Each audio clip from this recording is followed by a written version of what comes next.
The average millionaire has 7 income streams. The average person has 1. And the gap between those two numbers is why 78% of Americans live paycheck to paycheck, while the top 1% quietly gets richer every single day, doing things that nobody talks about. Here's what this video is. 7 specific daily financial habits that high net worth individuals practice, not once a year, not when it's convenient, every single day. These aren't motivational platitudes. These are behavioral and financial strategies backed by real data, real examples, and real numbers. By the end of this video, you'll have a blueprint you can start executing today.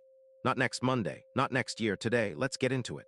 1. 5-2 min. Here's the single biggest mistake the middle class makes with money, and almost nobody talks about it honestly. They earn, they spend, they save whatever's left. The wealthy do the exact opposite. They earn, they save, and invest first. Then they live on whatever's left. That's not a motivational quote. That's a structural financial decision, and the math behind it is staggering. According to a 2023 Vanguard study, investors who automate their contributions to retirement and investment accounts accumulate 32% more wealth over a 20-year period than those who manually transfer money, even when the manual investors intend to invest the same amount. The reason? Decision fatigue, lifestyle creep, and impulse spending erode the manual investors' contributions by an average of $3,400 per year. That's $3,400 a year every year for 20 years. At a 7% average annual return, the historical inflation-adjusted average of the S&P 500, that's over $175,000 in lost wealth. From doing nothing wrong except trusting yourself to move the money manually. Warren Buffett has said publicly that one of the best financial decisions ordinary people can make is to set up automatic investing into a low-cost index fund and then do nothing. He's not being humble, he's being precise. Behavioral economics research from the University of Chicago found that automation eliminates the two most destructive forces in personal finance: emotion and procrastination. Here's how the wealthy operationalize this daily. They set their 401k contributions at the maximum employer match minimum. For 2025, that's $23,500 for individuals under 50. They automate transfers to a brokerage account on payday, not at the end of the month. They automate transfers to a high-yield savings account for their emergency fund, typically targeting 6 months of expenses. And they never see that money in their checking account because it never lands there in the first place. The system runs. The wealth builds.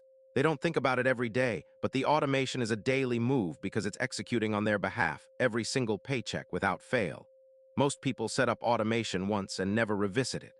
The wealthy review and increase automation percentages annually, particularly after raises, when lifestyle creep is most dangerous.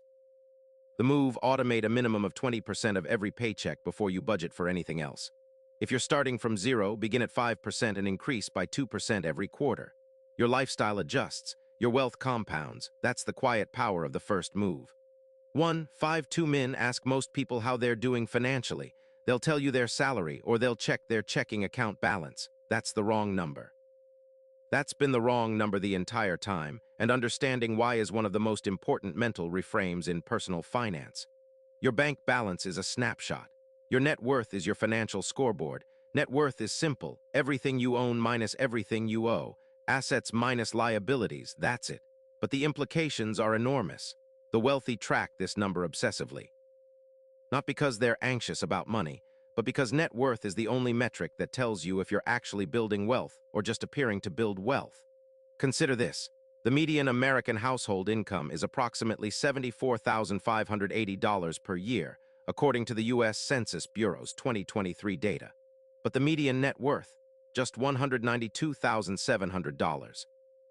Meanwhile, the average net worth of the top 10% is $1.97 million, and the top 1%, over $11 million. The difference isn't just income, it's what they do with income. And the only way to see what you're doing with income is to track net worth. Thomas Stanley and William Danko documented this in The Millionaire Next Door, one of the most important wealth studies ever conducted. They found that the majority of millionaires in America were not high earners. Many had modest incomes, but they tracked their net worth monthly, they minimized depreciating purchases, and they maximized appreciating assets. Their net worth grew because they watched it grow and adjusted when it didn't. There's also a psychological principle at work here called the Hawthorne effect, the idea that people change their behavior when they're being observed. When you track your net worth, you are, in effect, observing yourself. Research published in the Journal of Consumer Research found that individuals who tracked financial metrics weekly were 2.4 times more likely to stick to savings and investment goals. Here's the daily move. Use a tool like Personal Capital, Empower, or a simple spreadsheet. Log your assets, cash, investments, real estate, equity, retirement accounts. Log your liabilities, mortgage balance, student loans, car loans, credit card debt. Subtract, that's your number. The goal isn't to obsess over it. The goal is to update it monthly and understand the direction it's moving. Up is good. Flat is a warning. Down requires immediate investigation. When your identity shifts from I earn X dollars to my net worth is X dollars, your financial decisions start to change automatically. You stop buying things that feel good and start buying things that grow. That is the second quiet move. 152 Min, let's talk about passive income, not the Instagram version where someone's on a beach with a laptop claiming to make $30,000 a month selling digital products. The real version.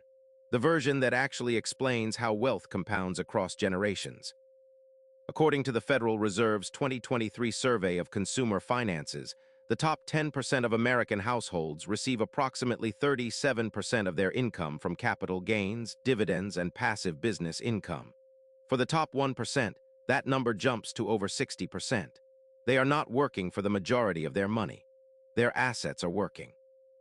This is what Thomas Piketty famously described in Capital in the 21st century, the principle that returns on capital consistently outpace wage growth. In plain English, money makes more money faster than labor does, and the wealthy have engineered their financial lives around this reality. Here's the specific mechanism they use, and they use it daily: asset stacking. Asset stacking is the deliberate, systematic accumulation of income-producing assets across multiple categories. Not one income stream, multiple. Here's the classic wealthy portfolio breakdown: dividend-paying stocks. The S&P 500 dividend aristocrats, companies that have raised dividends for 25-plus consecutive years, have delivered an average annual return of 12.06% over the last 20 years, according to S&P Dow Jones indices. Companies like Johnson & Johnson, Coca-Cola, Procter & Gamble. These aren't exciting. They're relentless. Real estate income. According to the National Association of Realtors, rental properties in the U.S. have historically appreciated at 3–4% annually, while generating rental yields of 6–8% in many markets. The combination creates total returns competitive with equities, with the added benefit of leverage and tax advantages through depreciation. Interest income. High-yield savings accounts currently offering 4.55% APY, treasury bills, and bond ladders. These are not glamorous. They are dependable. Business income. A side business, a digital product, a licensing deal. Even $500 per month from a side income stream is $6,000 per year, compounded and reinvested. That's over $83,000 in 10 years at a 7% return. The daily move here is not launching 5 businesses tomorrow. It is asking yourself every single day, did I acquire any asset today, even a small one? Buying $50 worth of dividend stock is an asset acquisition. Reinvesting a dividend is an asset acquisition. Putting an extra $100 into a treasury bill is an asset acquisition. The wealthy do not have passive income because they're lucky. They have passive income because they made daily micro-decisions to acquire assets instead of liabilities. Over a decade, those micro-decisions become the gap between financial independence and financial anxiety. That is asset stacking, and it starts today. 152 Min, here is a number that should genuinely shock you: $1 trillion. That is the estimated amount Americans overpay in taxes every single year by failing to use available legal tax strategies, according to research compiled by the American Institute of CPAs and multiple tax policy think tanks. $1 trillion left on the table. Voluntarily, the wealthy do not do this. And their edge isn't about hiring shady accountants or finding offshore loopholes. It's about understanding and using the tax code exactly the way it was designed to be used, legally, strategically, and daily. Let's break down the specific moves. Tax-advantaged account maximization. In 2025, the IRS allows $23,500 in 401(k) contributions, $7,000 in IRA contributions, and $4,300 in HSA contributions for individuals. If you maximize all three, you've shielded $34,800 from immediate taxation. At a 24% federal tax bracket, that's $8,352 in tax savings in a single year. Over a 30-year career, At compound growth, that difference becomes hundreds of thousands of dollars, tax loss harvesting. This is a strategy the wealthy use in their taxable brokerage accounts, and it's a daily monitoring habit. When an investment is down, they sell it, lock in the loss for tax purposes, and immediately reinvest in a similar but not identical asset to maintain market exposure. That paper loss offsets capital gains elsewhere in the portfolio. Wealthfront's research found that tax loss harvesting can add 1.55% to 2.4% in after-tax returns annually, which over time is worth more than most active money managers generate through stock selection. The buy, borrow, die strategy. This is how billionaires like Elon Musk, Jeff Bezos, and Larry Ellison legally avoid income tax on massive wealth accumulation. Instead of selling appreciated assets, which triggers capital gains tax, they borrow against them. ProPublica's 2021 investigation revealed that Bezos paid zero in federal income tax in 2007 and 2011, despite being one of the wealthiest people on the planet. You don't need to be a billionaire to use a version of this. Any investor with a substantial taxable brokerage account can explore a portfolio line of credit or securities-backed loan from major brokerages. Depreciation in real estate. The IRS allows real estate investors to depreciate the value of their property over 27.5 years for residential real estate, creating a paper loss that offsets rental income. A property generating $24,000 per year in rental income might owe zero tax after depreciation.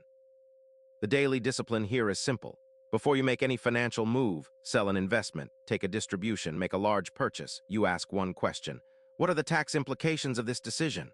That pause, that daily discipline is worth thousands of dollars per year. The wealthy don't treat taxes as an annual event in April. They treat tax efficiency as a daily operating standard. 1.52 min, this might be the most counterintuitive point in this entire video. Because the conventional image of wealth is luxury, designer clothes, expensive cars, five-star hotels, and yes, some wealthy people spend money on those things. But the research tells a very different story about how most of them actually manage their spending. Let's go back to the millionaire next door. Stanley and Danko surveyed over 10,000 millionaires in America and found that the majority drove used or moderately priced cars. The most popular vehicle?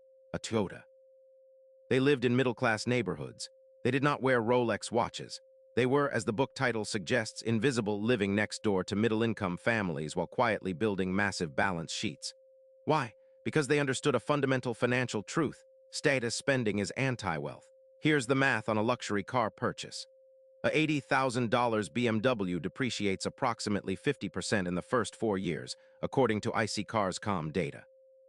That's $40,000 in destroyed wealth, not counting insurance, maintenance, and interest if financed. If that $80,000 had instead been invested in an S&P 500 index fund, it becomes approximately $148,000 in 10 years at a 7% annual return. The car costs you $40,000 in depreciation.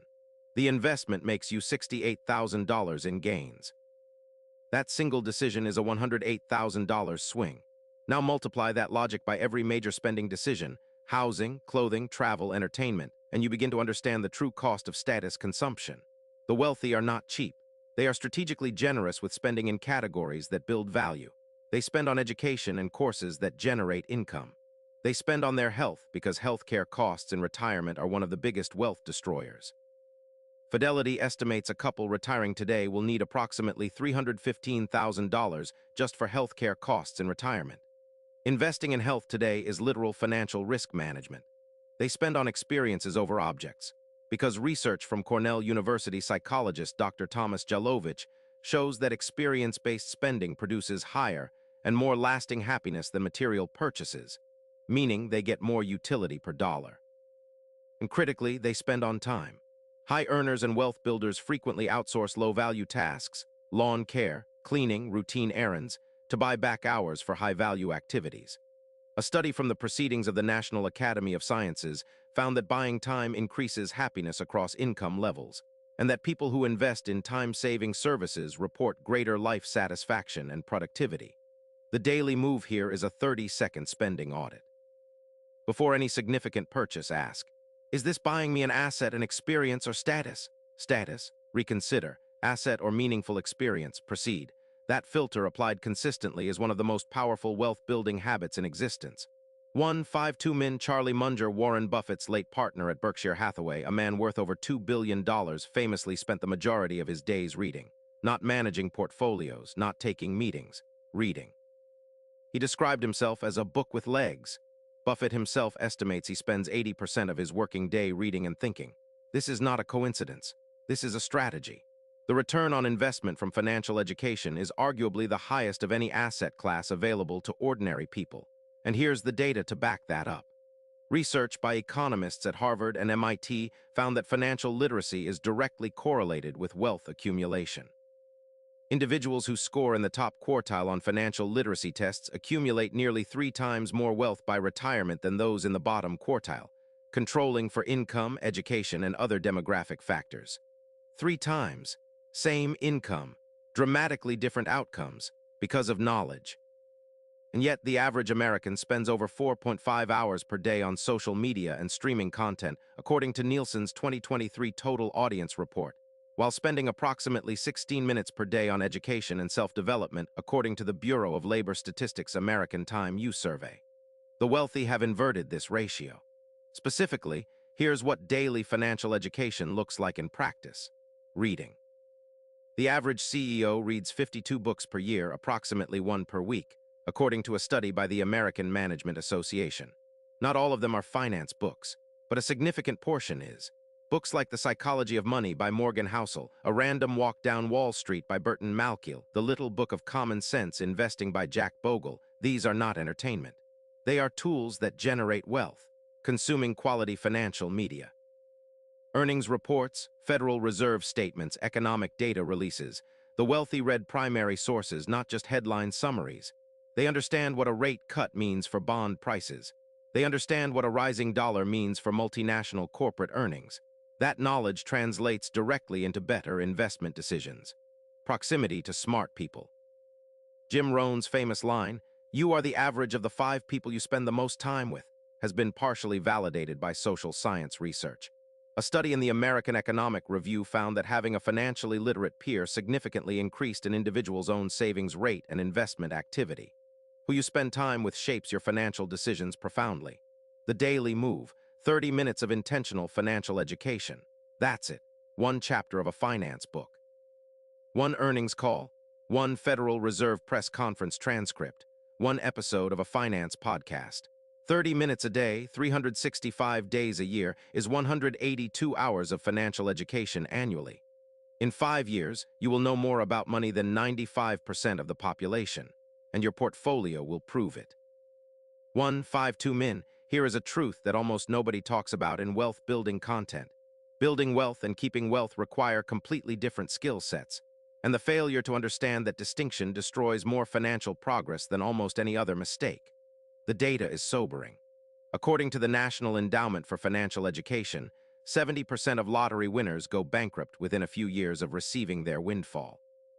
An estimated 78% of NFL players face serious financial stress within 2 years of retirement, according to a Sports Illustrated investigation, despite earning millions. And research by Boston College's Center for Retirement Research found that the average American loses approximately 40% of their peak wealth before death due to healthcare costs, inflation erosion, poor asset allocation in retirement, and lack of legal protection. The wealthy understand that wealth without protection is temporary, so they build a fortress around what they've created and they maintain it daily. Here's the specific architecture of that fortress: insurance as a wealth preservation tool. High net worth individuals are not overinsured on trinkets, they are strategically insured against catastrophic events. Umbrella liability policies, which provide $15 million in additional liability coverage above standard homeowner and auto policies, cost approximately $150-300 per year. A single lawsuit without that coverage can erase decades of wealth in months. Long-term disability insurance protects income, your largest financial asset before retirement. Yet according to the Social Security Administration, 25% of workers will become disabled before reaching retirement age. Legal structures for asset protection. LLCs, trusts, and corporate structures are not just for billionaires. A properly structured LLC for a rental property protects personal assets from property-related lawsuits. A revocable living trust avoids probate. which can consume 3/8% of an estate's value in legal fees and court costs, according to the American Bar Association. These structures are established once but reviewed and maintained regularly. A daily mindset of, is my wealth legally protected? Diversification as risk management. The wealthy do not hold 100% of their net worth in one asset class, one company's stock, or one currency.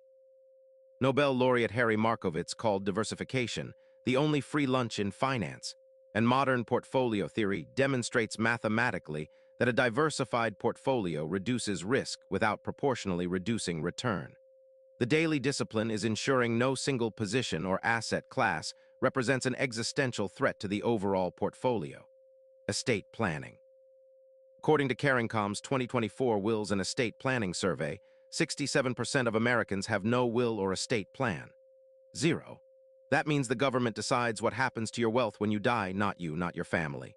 The wealthy update their estate documents, wills, powers of attorney, healthcare directives, beneficiary designations, regularly, and certainly after every major life event. The daily move here is a weekly 5-minute wealth protection check. Are my beneficiaries updated? Is my insurance current? Is my emergency fund intact? Are my legal structures?